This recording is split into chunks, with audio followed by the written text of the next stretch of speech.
reka ndebe ukundira yuko utajya utuma mburara. Bitewe n'iki? Bitewe n'uburyohe, ntabwo bakurikiza ubwiza, bakurikiza uburyohe. Nese bibona gute? Mbibona gute? Mbibonera ku mushahara. Appétit, mon appétit, abari ku meza mwese bon appétit.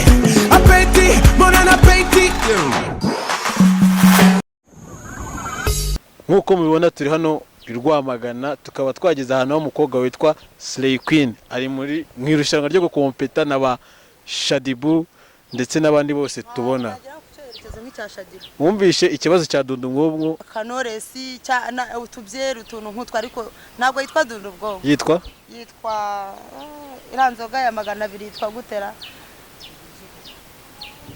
Oy soma wumve. Yitwa Soma Wumve. Iri soma wumve. Akorya nakwikundi. Nta nibirenza ariko. Nawe wanyikundira se? Kereka dure nko mu buriri nibwo wabimenye. Ntago biba byoroshye. Mama nshaka kubaza ikibazo kimwe. Ubundi watangira twibwira. Amazina yanjye. Amazina yawe. Abiri.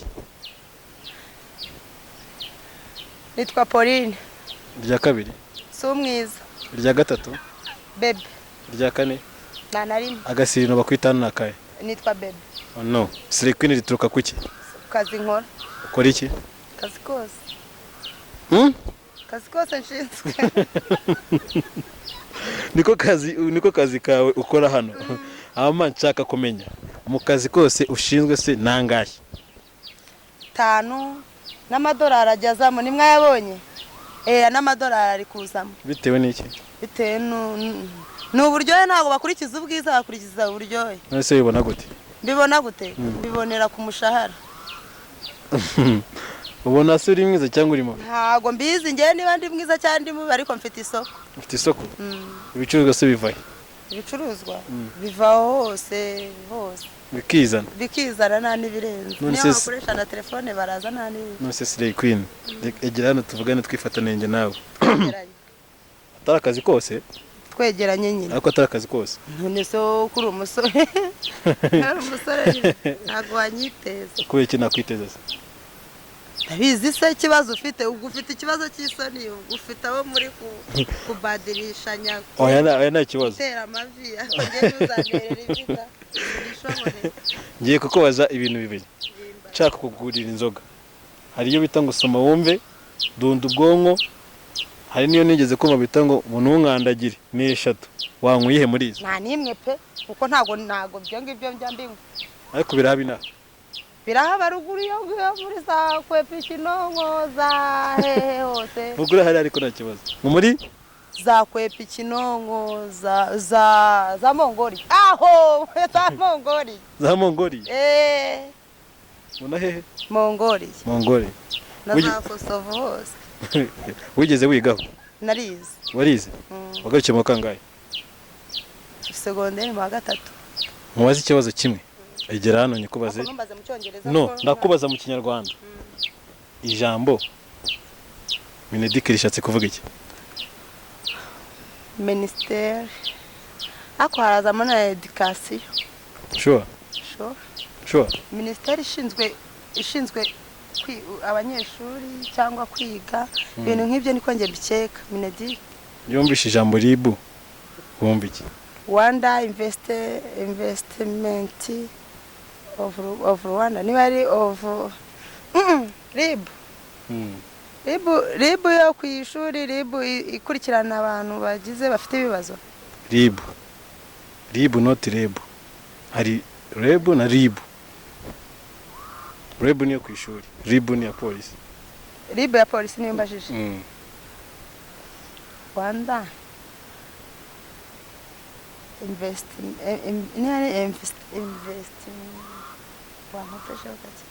Mukopeze? Na bodi z'amariko. Na bodi? Bodi.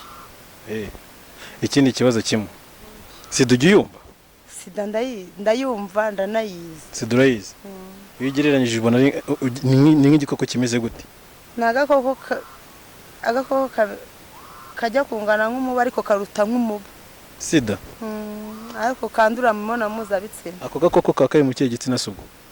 Nta gitsina na kimwe kabamo, nanahabwa kagaragara ariko kaba mu maraso. Kangana nk'umubu?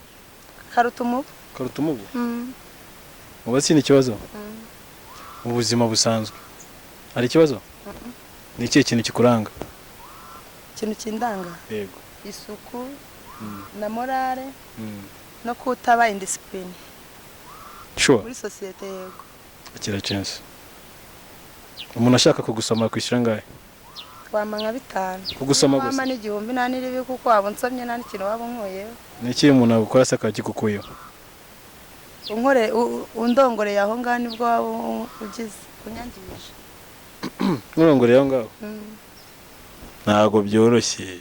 This is Zox TV Rwanda turi kumwe na Slay ari kutubwira byinshi kuri we umurongoreye aho ngaho ni waba mwangije sidingana nk'umubu iruta umubu.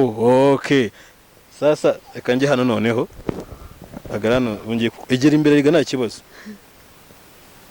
Iki ni kibazo kimwe ni kimwe nshaka kubaza urugero ujye ugenda ndagenda wari wavana ukagira nka Kigali yego yego imodoka ivuye Kigali izina igakoresha iminota 90 sibyo yivuye hano igakoresha isa n'iminota 20 biba byatewe n'iki nuko ibagiye ihagarara iba yahagaze igenda cyangwa itaha igenda sure okay hama ijambo rinde nashaka kubaza ni rimwe yombisha ijambo WDA babivuze iki WDA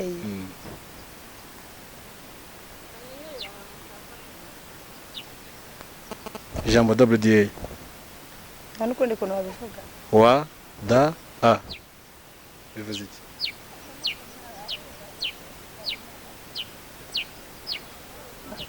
ntago bizi ngaho gerageza